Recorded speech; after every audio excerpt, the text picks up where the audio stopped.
Welcome to the Cumbria Chamber of Commerce podcast, your regular update of business news and issues from around Cumbria. Find out how we support new business and help existing businesses to grow and flourish at cumbriachamber.co.uk. Now here's the Chamber's Business Engagement Manager, Julian Whittle, with the latest episode. Hello, I'm here with Christian of Lakeland Mues to discuss how small artisan food businesses, of which Cumbria has many, can find new routes to market. Right, Luke, Lakeland Mues has just earned a listing for its mueslis with Booths supermarkets, thanks to, in part, to an introduction through Cumbria Business Growth Hub's Supply Chain Opportunity Club. So congratulations on that. Thank you very much. I should declare a bit of an interest here because I'm an avid consumer of your Artman Classic muesli. I have it for breakfast every morning. But for listeners who aren't familiar with Lakeland Mues, tell me how the business started and what makes your products different. A bit of a long story, probably, but yeah, we started off at Keswick Market, of all places. Originally, we'd been making sort of toasted muesli. I guess that's one of the big things that makes it differently. So we bake it in the oven. We've been making ourselves just for breakfast. A Swedish friend had introduced us to the concept of toasted muesli. So we've been making ourselves for breakfast for however long. And we'd always said, it's good enough to sell, you can't find anything like it in the supermarkets with this many seeds, nuts, etc. But it's one of those things you always kind of think one day maybe. And then I was up mountain biking at Windermere, just near Keswick, and broke my collarbone, which got me signed off my job for 6 weeks. Because you were working, I think, as a management consultant. Weren't you, exactly, down in London. It's a very, very different world. But yeah, working as a consultant down in London. But it got me signed off my job for 6 weeks, went to the hospital, I can't go to work. And I didn't want to just sit on the sofa.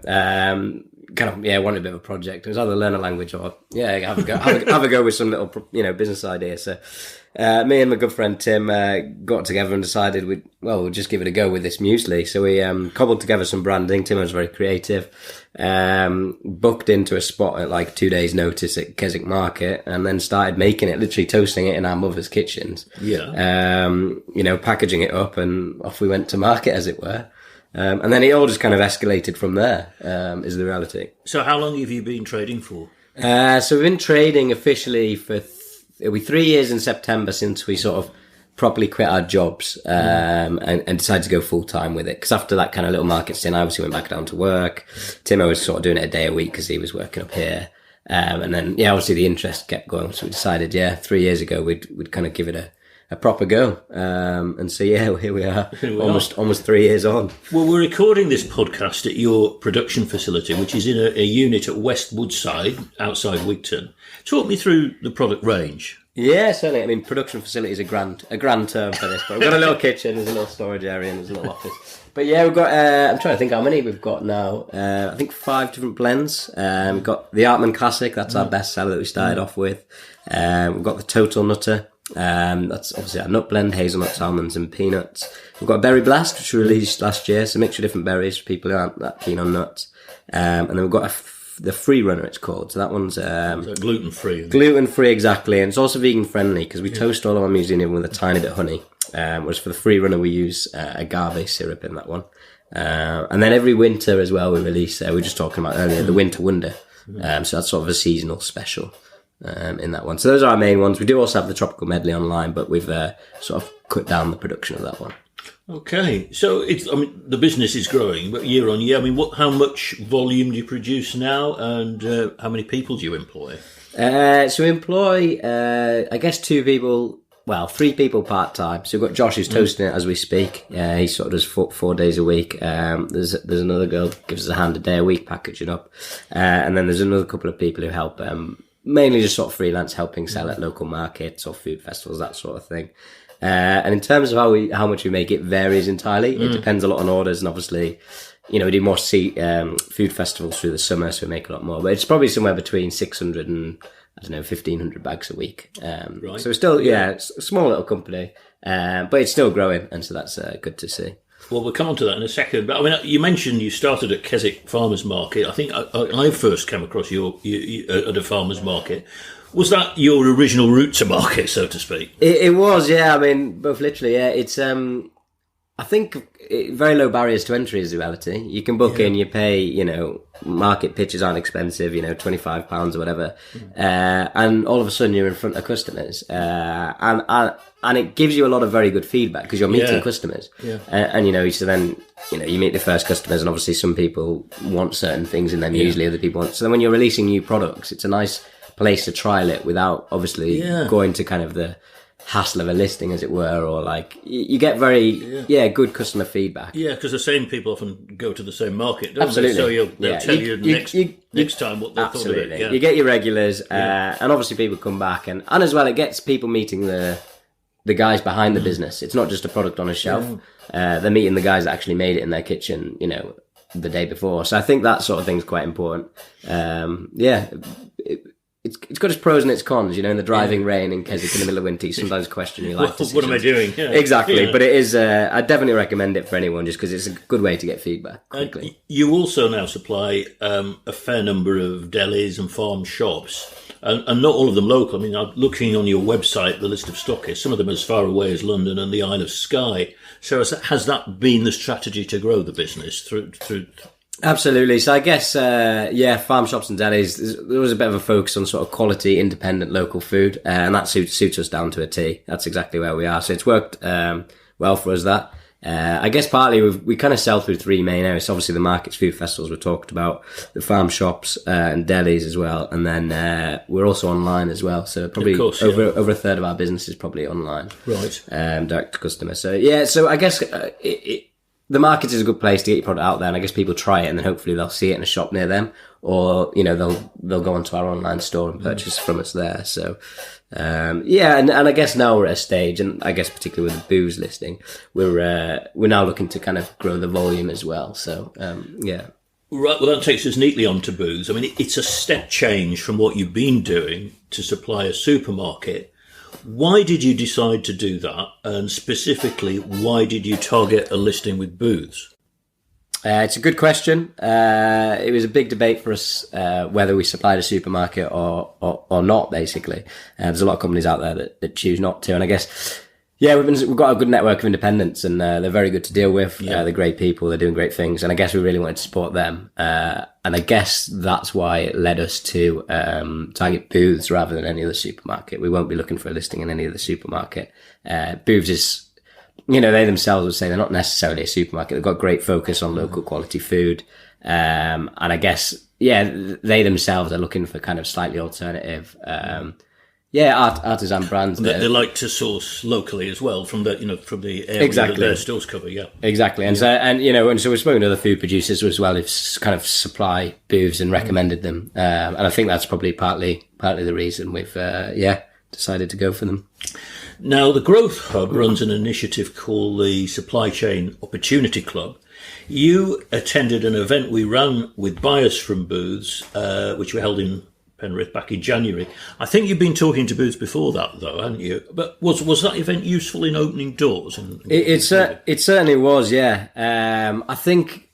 I guess it was very useful in sort of moving things along, would be the way to put it. Kind of keeping the process ticking over. Yeah, because like you mentioned, we'd done the meet the buyer day booths. You can apply and you go down to Preston and you have a bit of a meeting. You pitch your products, and our buyer was very positive, really liked the product, etc. Said as soon as he's got space on his shelves to put us in, and it all sounded very positive. But then it didn't really move forward at all. And I think that's where the Supply Chain Opportunity Club really helped in terms of kind of, just moving the conversation onwards. And I know there's guys from obviously Chamber of Commerce that help in terms of, they've got very good relationships with some of the booths guys. And so that it gave us an opportunity to meet the guys again, and I guess meet different people who weren't necessarily our buyer, but who were also very involved in the process. And so it was definitely useful in terms of actually getting us sort of across the line, as it was. So when did you secure the listing, and how many of Booth's stores will you be supplying? Because I think you have 28 stores across the northwest and into North Yorkshire, but you don't. I know they are quite flexible with the supplies. They don't insist that you go into all of them. You can just do a couple of. No, absolutely, and I guess from both sides as well. They want to make sure something works as well. So we're going into 12 of their stores, mainly around Cumbria down into Yorkshire as well. There will be a full list somewhere. But yeah, just had the order from them sort of a couple of weeks ago. So it's, I don't even know if it's actually on their shelves yet, but it's on the way. It's on the way. Yeah. I mean, it's been delivered and everything. So they have their Lakeland Mues. So yeah, it's exciting.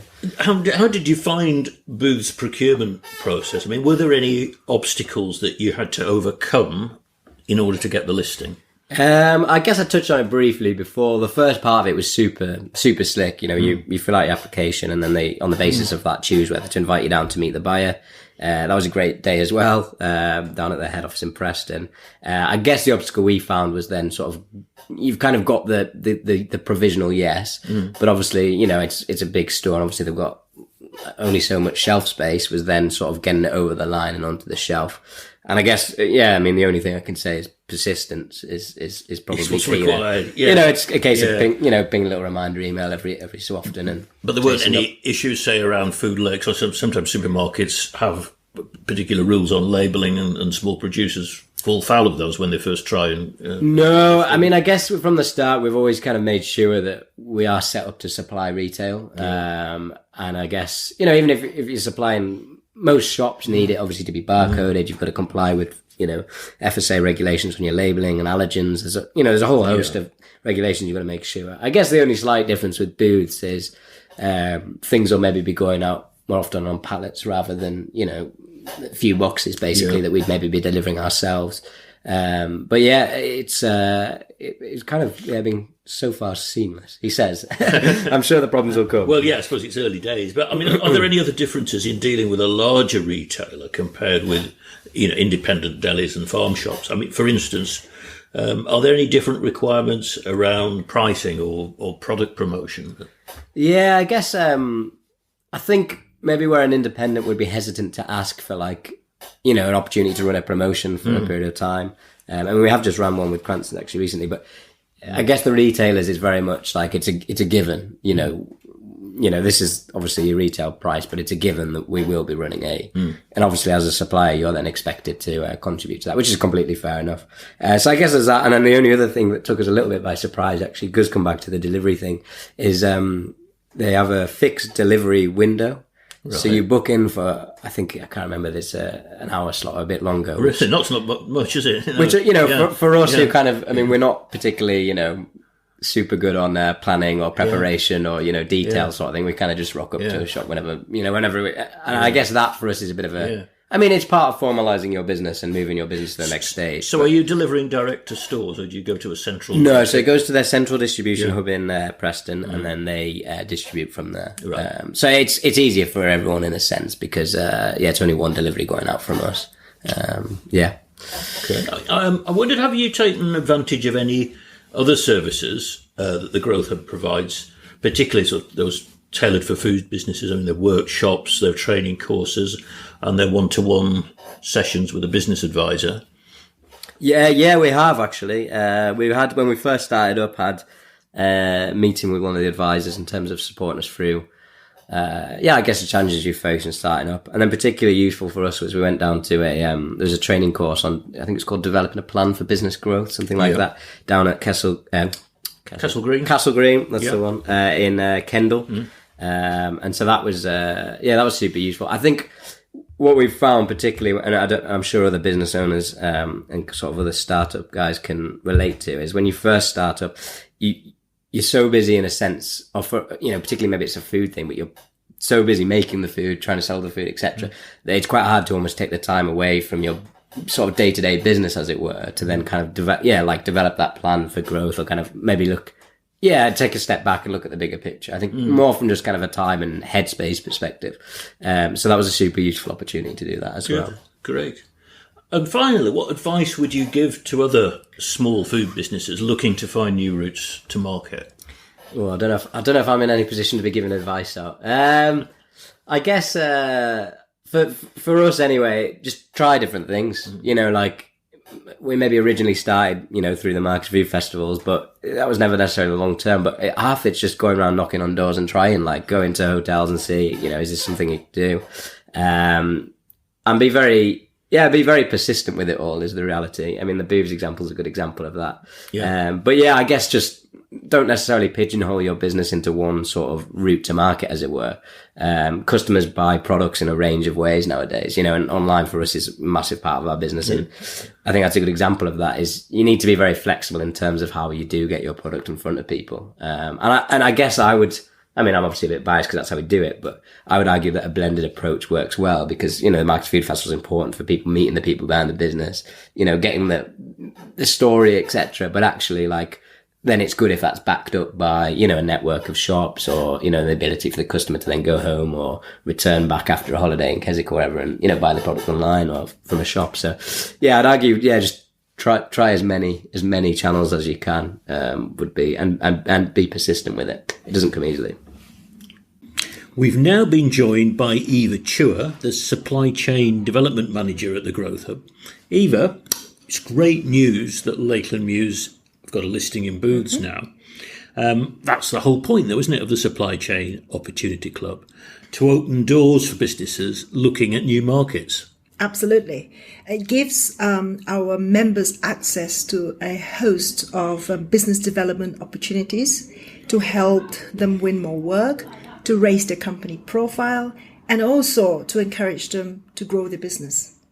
And in addition to that, we also host networking events across the county. Like the one for booths. Meet-by events, where the small and medium-sized companies can come together and network amongst each other, as well as to meet the buying team of some of the larger companies in Cumbria. Businesses also get a chance to listen firsthand about the kind of procurement requirement from some of these larger companies, because it is vitally important that they know how to get their business ready so that they're able to win more work, or in this particular case, to get their products on supermarket shelves. Yeah. So it's important for them to have that first-hand opportunity to ask questions. How else can the Growth Hub help food? Well, I'm thinking here particularly of food and drink businesses. Mm-hmm. Well, you're right in saying that. Well, it's not just about the food and drink sector. We offer business support across all sectors, from construction, manufacturing, right across to advanced engineering. So it is not just about the food sector. Businesses get support from us. It's actually a range of support they can access from us. They can access one-to-one business support, which means that they can have an access to our team of professional business advisors. They can get support from anything from marketing to HR, management development, right the way through to financial planning. So it's a range of support they can get from us. They can access funding from us. And currently, we have a subsidy scheme that's running that can go towards consultancy costs. Yeah. And again, it covers a range of business matters, from anything from HR to website development, right the way through to getting accreditations. And in this case, SALSA accreditation or ISO accreditation. I see, yeah. It's a good scheme because it covers 40% of the cost of the consultancy, doesn't it? Absolutely. This is a much funding scheme. But again, businesses, as we all understand, all have financial pressures. So this is really important that we can support them by sort of reducing the cost of getting those accreditations. We also work, I must add that we also work with other businesses and other funding sources. So in cases where we can't offer the support, we signpost businesses to other funding sources, which again is very useful. And where can businesses find out more about this? They can visit our website. We have a wealth of online assets on our website, and everything from webinars to podcasts to fact sheets. So go to our Growth Hub website, or alternatively, they can contact us at the Growth Hub. Okay, and that telephone number is 0844 257 8450. Thanks very much to both of you. Thank you for listening to the Cumbria Chamber of Commerce podcast. You can find out more about how we're supporting Cumbrian businesses at cumbriachamber.co.uk and cumbriagrowthhub.co.uk. In the meantime, thank you very much for listening, and watch out for the next episode, which we'll be releasing very soon.